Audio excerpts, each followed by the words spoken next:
All right, welcome to our special meeting of the board for the month of July to discuss future board priorities. Should be a quick agenda. It's one discussion item.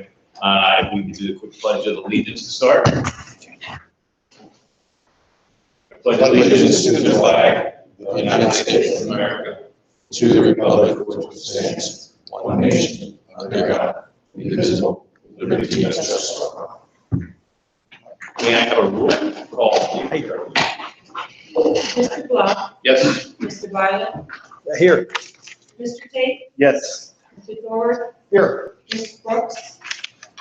We may have left her on the phone, I'm sure. Albert. Ms. Brooks is in transit. Okay. Mr. Robert. McKee. Here. Handed it to me. Mr. Dawson. Here. Mrs. Marcel. Here. And Mr. Song. Here. All right, well, first round of public comment. Is there any public comment? Hearing none, I'll move to our discussion item, which is district priorities. So we've been fairly consistent around focusing on big objectives. We formalized them in different ways. Back in 2013, 14, we actually had a meeting like this to flesh out the things that were important for the board. And then that really kept us busy over the next few years. Things like some of our collective bargaining agreements, organizational development, especially with the transition to superintendent, most importantly, capital planning. And now that we've really hit our stride, we're fully transitioned, we've got new teams coming, we've got a lot of stuff going on, we've got a lot of stuff looking before us, and we've got a new board. I thought it might be a great opportunity to pull us together again to talk about what's important to this new board. And, what last time we did this, what happened was, I received, just to facilitate the meeting, probably 28, 29 different topics, priorities that were important. 7 or 8 of those had some overlap, and ultimately we picked 3 to work on. The difference now is this comprehensive plan that we put together as part of AmeriObjective for Robert last year, and the work's been great. It's very, very robust. And I think, at least for me personally, as I started to think about the things that were important because of our input to that, and Robert and the team's work, a lot of the things that are important to me, a lot of that stuff's kind of in there. So anyway, we went through the same exercise that people provide some input. I've shared some of that there. So what I'd like to do tonight, and also as a team of 10, ask Robert on behalf of this administrative team and really the staff, is to say what's important to them too. It's an important voice.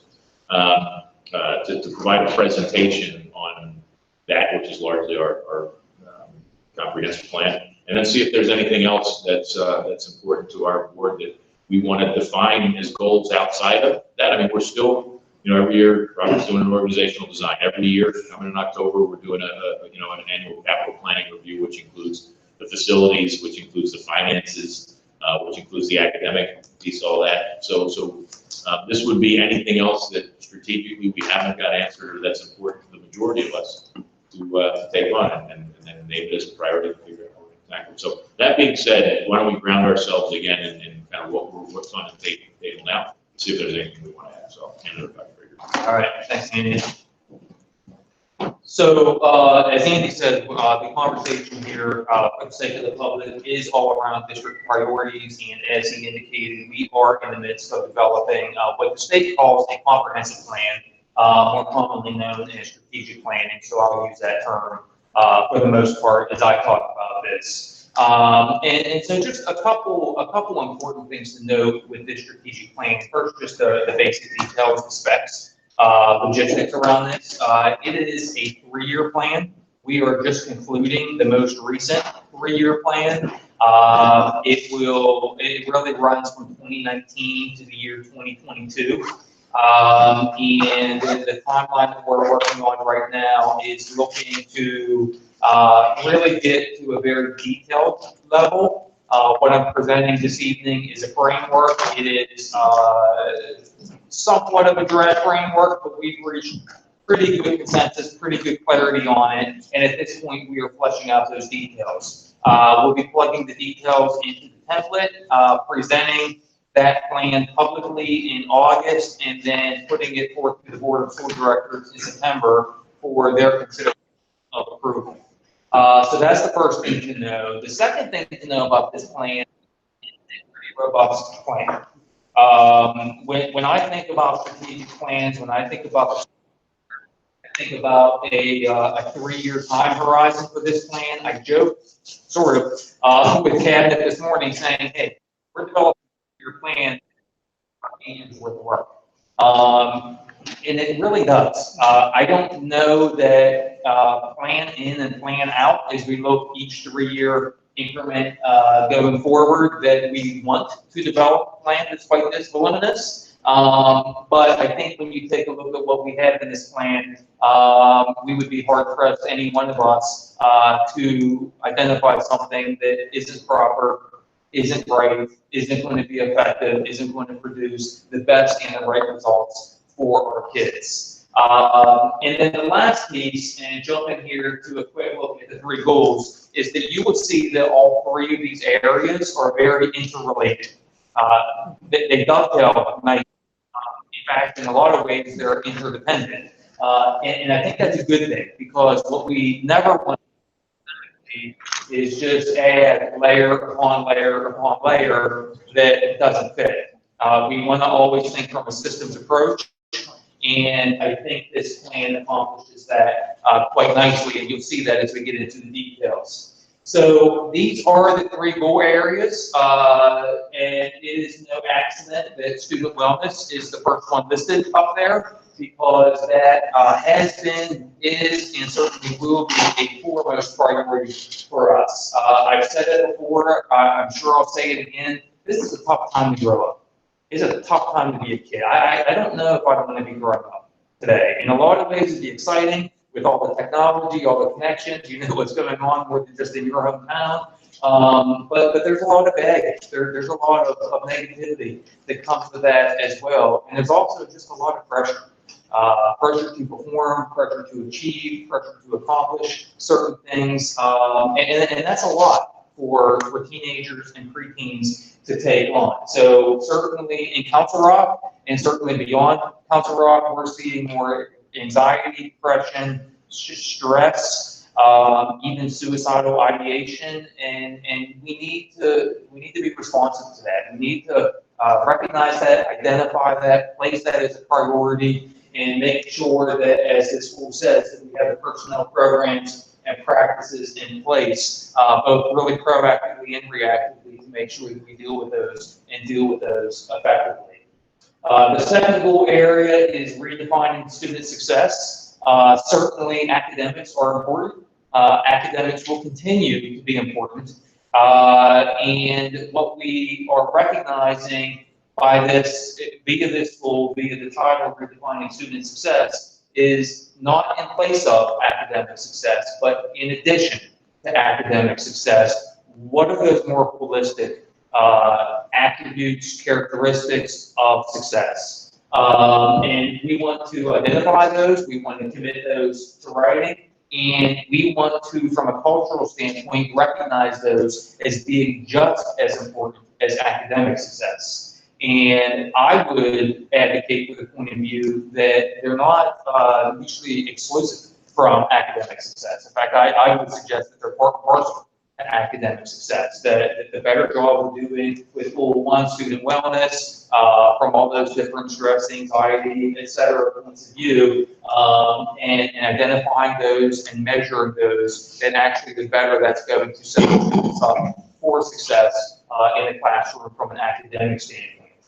And then the third piece is school safety and security, which has always been of utmost importance, certainly has continued to over these most recent years. And as we look to the future, make sure that we are just building upon all the great things that are currently going on, proactively and reactively, to make sure that every single person, first and foremost students, but our staff and any stakeholder that comes into our school, are always safe.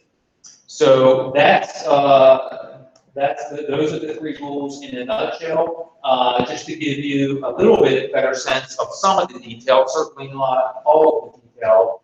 Goal number one, student wellness. Again, it's this really intense and intentional focus on mental health and social emotional learning. And it's not just the emotional piece or the mental piece. There's also a physical wellness piece to this as well. So making sure that we are intentional from the nutrition, fitness, and then getting into the arenas of tobacco, increasing vaping that's going on, drug and alcohol education as well. Again, all primarily from a proactive standpoint, educating students, educating parents, and setting everyone up for success. I mentioned the suicide ideation piece, making sure that we have strong prevention programs in place, strong intervention programs in place, and building off of what we currently have.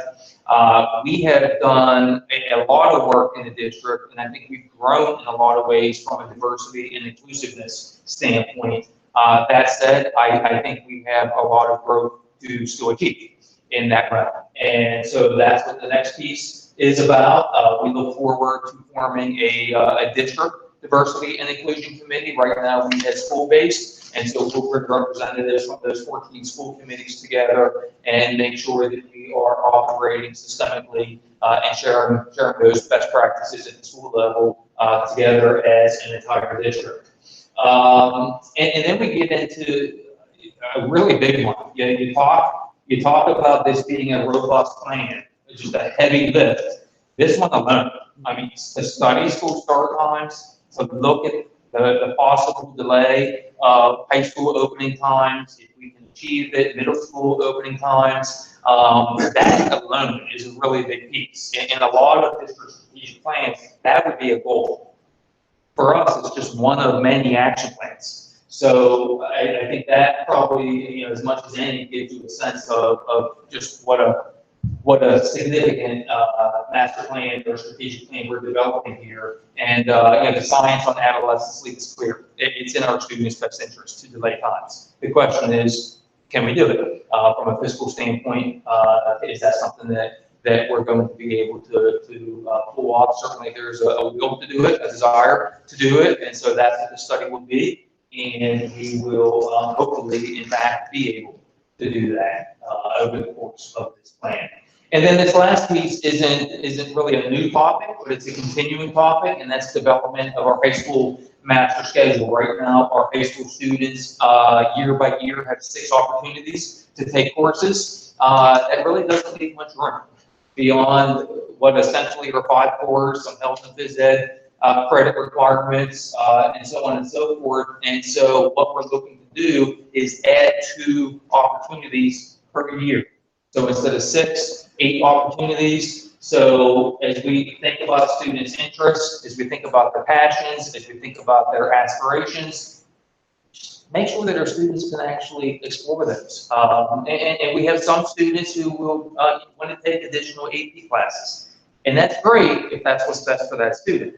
We have other students that will want to take that music class or want to take that art class or fill in the blank because that's what's best for them, and that's equally great. Right now, our schedule just doesn't afford those opportunities to our students, and we want to afford those opportunities to our students. Again, there's a cost that comes with this schedule, so no final decision certainly has been made, but it is built into our plan. This is another heavy lift, and we will look forward to seeing whether we can turn this into a reality. And if we can, with one, perhaps to probably one of these slots, we'll look at maybe having a required class. One of my personal passions is personal finance and making sure that our kiddos are graduating their schools really just set up for success in the financial arena, understanding just simple debits and credits, good credit or good debt, bad debt, investing, the power of compounding, etc.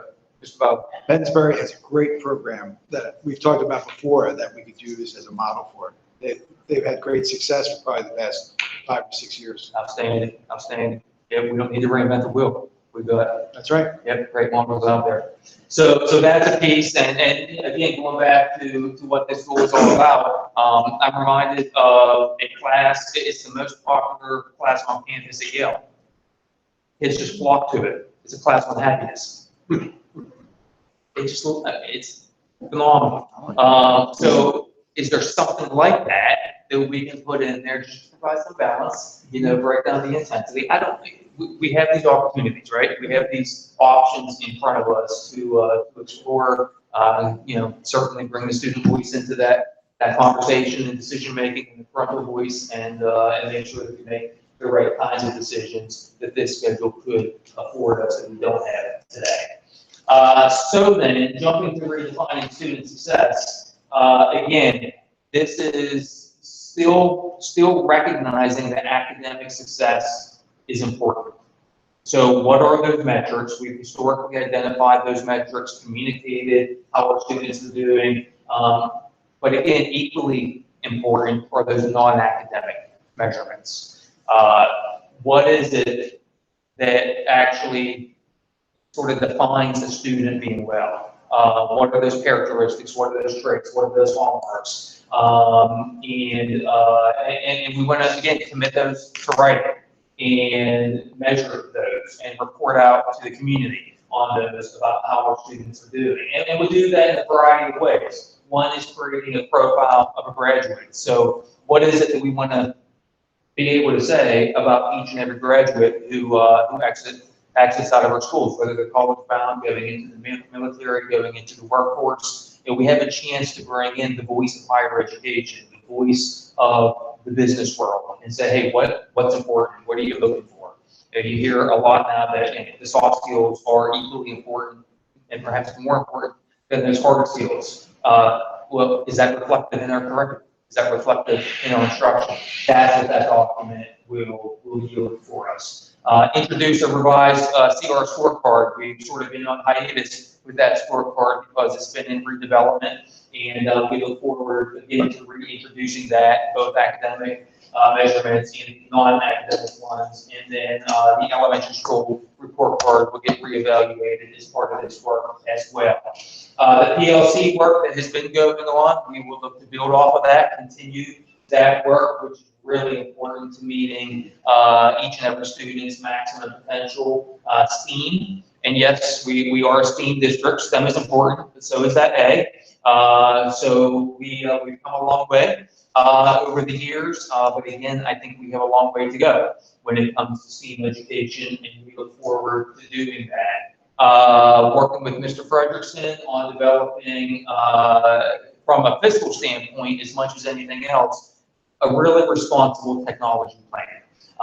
What do appropriate replacement cycles look like? How do we build in new and emerging technologies? And so we look forward to engaging in that work. We're frankly a little bit late to the game with an LMS, a learning management system. All of our students who go to college will have an LMS. We don't want their first experience with an LMS to be their freshman year of college. That's part of setting our students up for success, is for them to get that experience while they're with us. Canvas is our LMS of choice. We will introduce that for students in grades 7 and 12, actually this fall, and teachers will have Canvas K-12.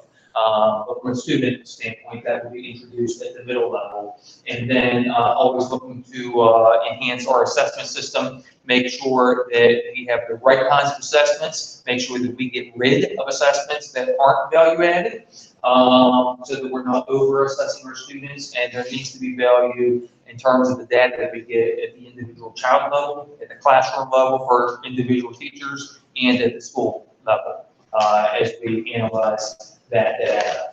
And then the last goal here, safety and security, again, showing how this dovetails. This first piece goes right back to mental health.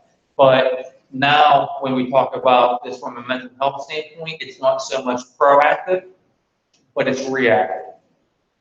What about when we see a student who's struggling? What about when we see a student that has quote unquote red flags? What do we do?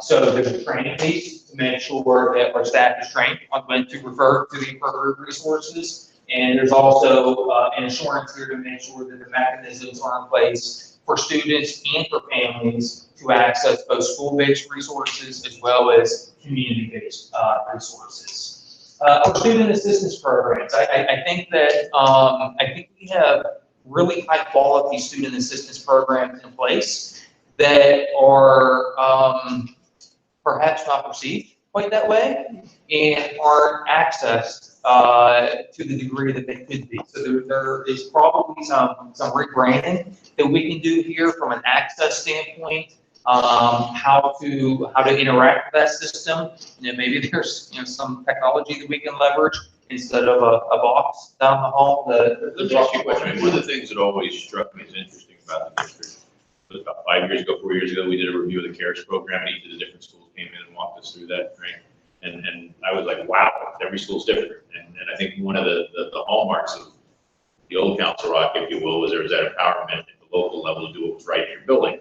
Flip side of that is that lack of consistency creates gaps, or you have an inconsistent delivery. So as you start thinking about some of those things, are you looking at changing to be a more consistent model or consistent flexibility, or don't know until you get into it? No, I think it's what you said. I think it's consistent with flexibility. It's that whole tight loose coupling piece. So I always sort of just talk about this or think about this in terms of a box, right? So we're going to, as a district, agree to a box and say there are certain things, whether it's pairs, whether it's questions for PLCs or whatever. There are certain core agreements that we want to be true across all 10 elementary schools, both middle schools, both high schools, and everybody commits to those. Now, that might be 75%, it might be 90% of the total. Whatever's left there, make it your own.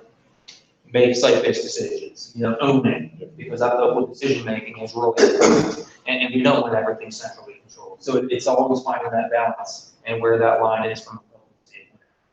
It also allows your leaders to leverage their strengths. I mean, it was just interesting. I was seeing Annie Sanko talk about Holland Elementary, and John talked about Phil Feinstein, and they were both great with fine ball. They were just so dramatically different. So how do you? Absolutely. Alice, which obviously we started implementing this year and will continue doing so. One of our summer projects this year is securing the main entrances. As many of our parents know, the system that we've had has allowed visitors to enter into the vestibule, even enter into the main office. And at that point, that's where the school has been locked down, entering into the building proper. And we just want to add that additional layer of security. So there will be an intercom system, a video system to accompany that. So unfortunately, on days like it's been really hot, like lately, that might not be so comfortable. In the middle of winter, might not be so comfortable. But when we think about our students and we think about the safety of our students, I think in the end we'll all agree that that's a good change and well worth it.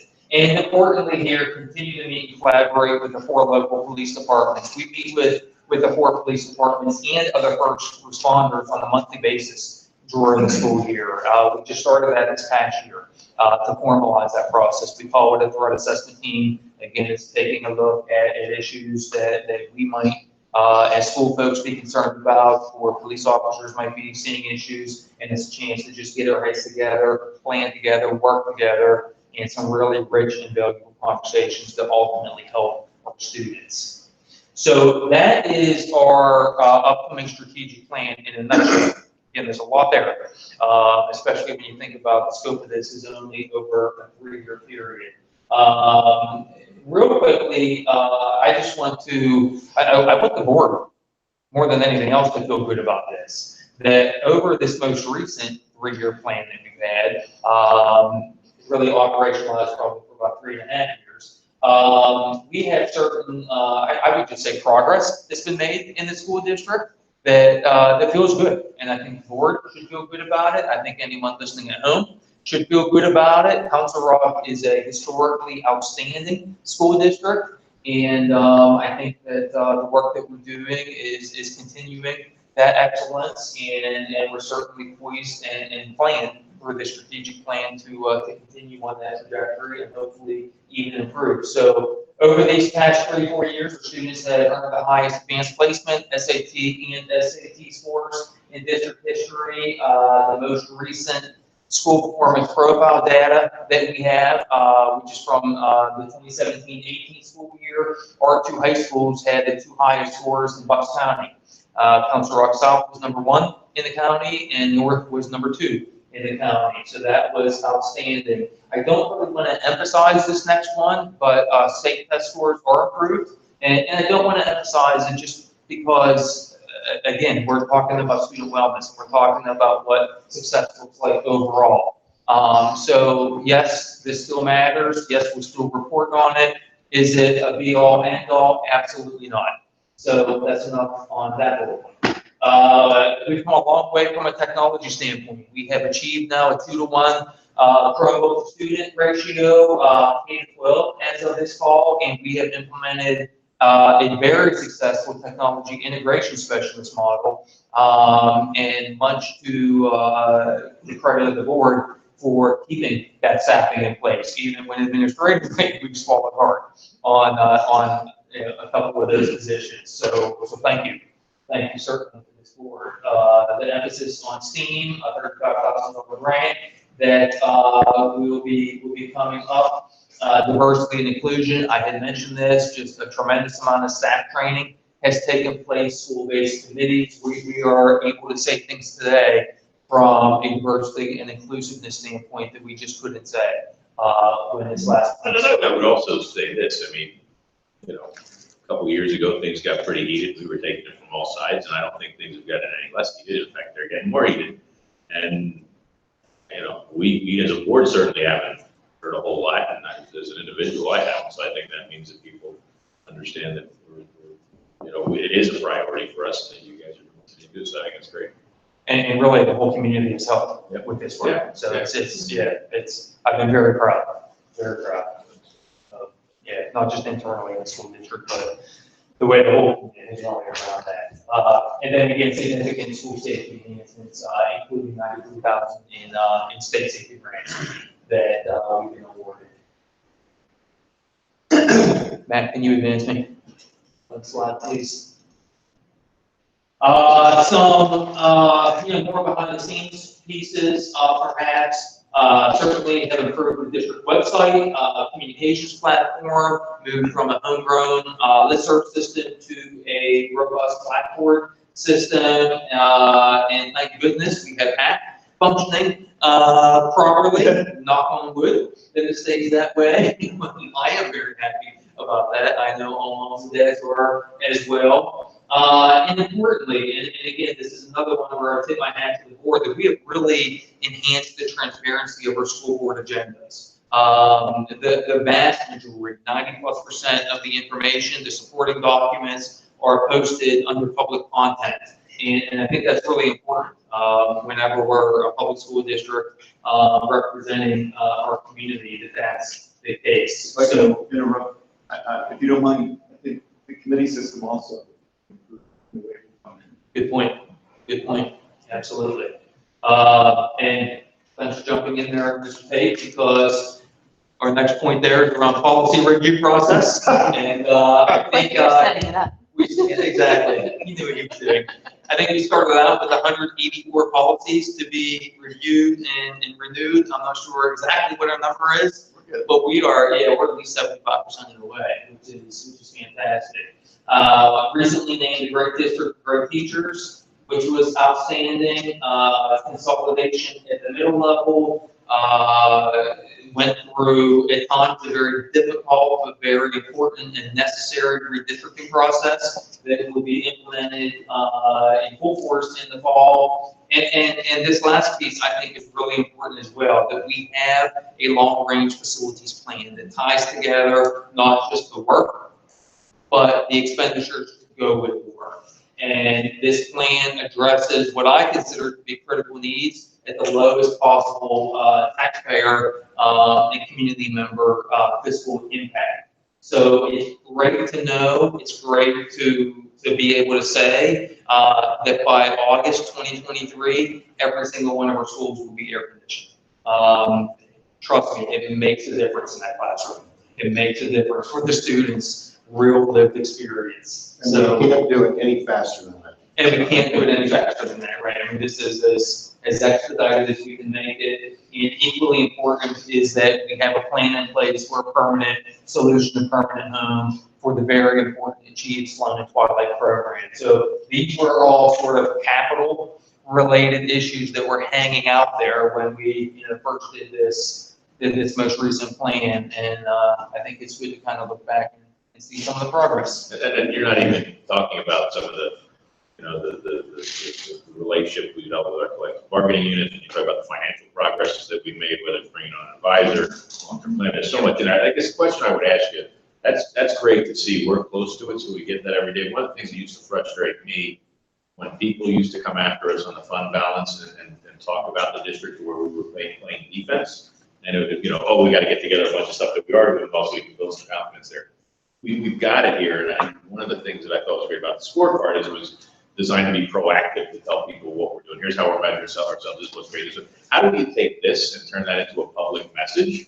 Because we're going into one comprehensive plan that I think we started to talk more about, but we're also coming out of it and says, hey, we're coming out of this one. This is what we said we were going to do. This is what we actually did. We did a bunch of things we didn't say we were going to do.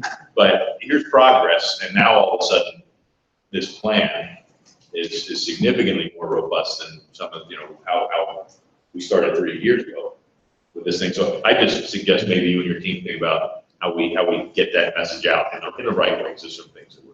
Well, I'm just spitballing here, but what if Dr. Frazier did a video that was available on YouTube where he ran through this and somebody could interview him and talk about it, and then you can have this link or a link to this there, because every YouTube video I see says click this link down here. State of the state.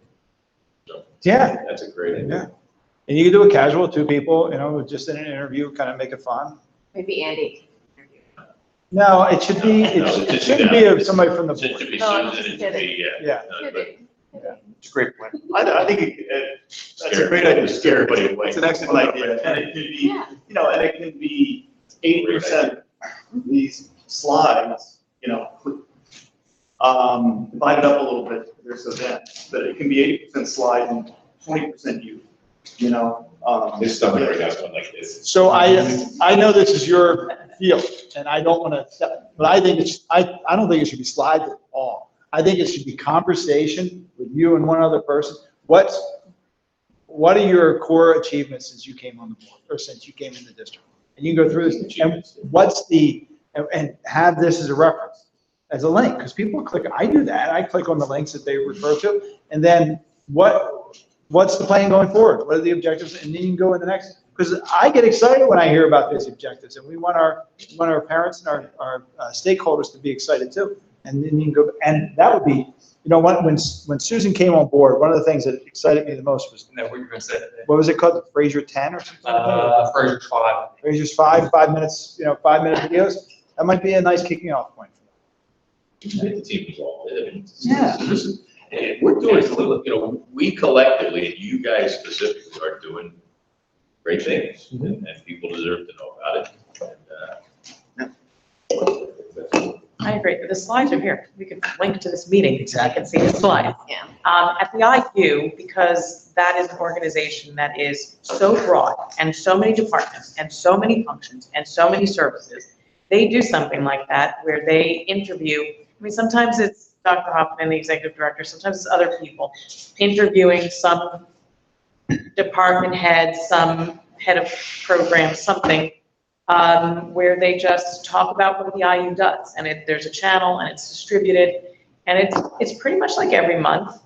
And I watch them every time, because these are people who come to our board meetings and I know them, but I learned something new, and it's just great to reference, and I think it just humanizes you, Robert.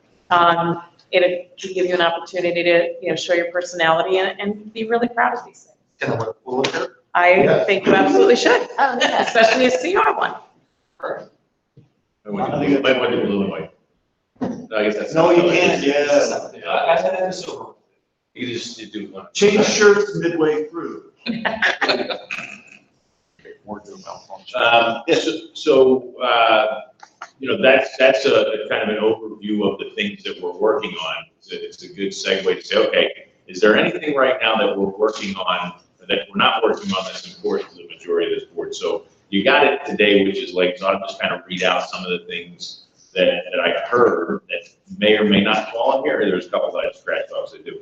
More aggressive drug/vaping enforcement. I know that's kind of student wellness. I don't know about the enforcement piece, but that is when in-school suspension as opposed to drug, alcohol, or for drug, alcohol, paraphernalia violations. That was mine. Several of us sat with a couple students who had a 45-day expulsion and got their feedback. They understood the reason for, the policy of the punishment, but kids out of the classroom might have an unintended consequence. I was just passed something along the other day where there's correlations between suspensions and kids getting in more trouble as a result of suspension. So we've talked about that policy for a long time. We have different views. And personally, I think it's time as maybe part of that student wellness to figure out if there's a better way to administer that policy. Obviously, our collective bargaining agreements continue to be at the forefront. Somebody asked, how do we get to the 1-to-1 ratio for computers? STEM, STEAM, which, I hear in there, next level technology specialist program, which I kind of heard in there, but again, I'm just telling you what's on the list. I want people to kind of actually advocate if there's something that they don't feel is being covered. Remove the stigma of teaching to the test, and then additional community involvement to support programming or incremental revenue driving opportunities. So a platform to raise money for the district or to find community groups to help offset. And that's come from the other stuff Mark said over time, things I've said, Joseph, some things about that too. So, that was a lot of the input. Some of the input I got too was, hey, I don't have anything to add because the comprehensive plan is so good. I appreciate the board's input. So is there anything that, anybody feels passionate about that we're missing that we either want to add to the comprehensive plan or take outside of it to ask them to work on or for us to work on? And then again, we're doing this in this format because it's casual, we can speak, and, no kind of rules around the conversation. I'd just like to add that I thought maybe when we're asking the board what their priorities are, maybe we could engage the public with some type of. Now there's an opportunity. If anybody has something they want to add, please contact us. Or we want to do some kind of forum for them to be able to submit priorities that we might be over missing, thinking outside the box. And anybody who happens to be listening online, you can get us at boardmembers@crsd.org. Yeah, and I think this meeting was well publicized. Also, it was district priorities. We're having a special public meeting, so obviously we got lots of interest from the public. Presentation in August, is that what you said? Yes, at the August 4th meeting, And then voting in September. the following one. So perhaps we could indicate in the August meeting that if people have feedback or thoughts, that could be almost like a comment period. Yeah, in fact, thanks for saying that, because the period of time between those two is a mandatory 28-day comment period, feedback period. I will also say and remind everyone that as part of the strategic planning process, in fact, probably the first step that we took was to put out a survey to the community. So a lot of that feedback has already informed this work, but that doesn't mean that, And that was staff too, right? 2 different ones. Right. No, well, the first one was community and staff, right? And then the second one was after we assigned this form that we put on the staff. Check it. I'd like to share something, and first of all, congratulations. I think that's a phenomenal and enormous task, but very well put together and really important, relevant topics there. And I don't necessarily think that this needs to be in addition to, but if I could ask us to be mindful as we talk about student wellness, technology, those 3 components. I'm sure we've all read a lot of research about screen time for kids and how, the sort of impact of too much screen time for our children. And so as we're talking about student wellness, we're using much more technology in the classroom, certainly outside of the classroom. We all know that they're looking at a screen. If in some way we can be mindful of our practice within the classroom and the amount of screen time for our kids. That's a really good point. It is. I had a father actually comment to me yesterday. I wish we could go back to kids being able to talk to adults without screen. No, I mean, to Mary Ann's point, student wellness, those intangible, there's one of your soft skills. How do you talk? You know, and this is completely out of the box, but it's thinking here, but, you know, we had a catastrophe at our house a couple weeks ago. We lost internet for 24 hours. Oh, I know. You okay? And I'm fine. My children, on the other hand, had a very difficult time. But it ended up, of course, being time where we were all sitting around in the kitchen doing things that we don't do enough of, which is all talking. So I wonder if there should be quiet periods in a school. If you shut down the wireless, bang. You know, so teachers Mr. and Frederickson students shaking his head, yes. and student Happy to do that. and teachers can engage in a 1980s way or internet. Again, just a different 1970s, whatever you want, Chris. That's the happiness way. That's the happiness way. That's the happiness way. The other thing, while I have the floor, the other thing is I heard a lot, as everyone did, about the gifted programs and how some parents feel that there aren't enough resources heading towards those programs. So I apologize if you covered that, but I would like to hear more about how we're potentially covering that gap if there is a gap. yeah, so that's actually a nice segue into anything you mentioned earlier, sort of what administrative priorities are. So I don't have much to say about it tonight, but I will over the upcoming year because and these are available online if the public wants to see them. Under the superintendent's page is my objective performance standards. I have 4 of them for the upcoming school year, one of which is a comprehensive review of the education program.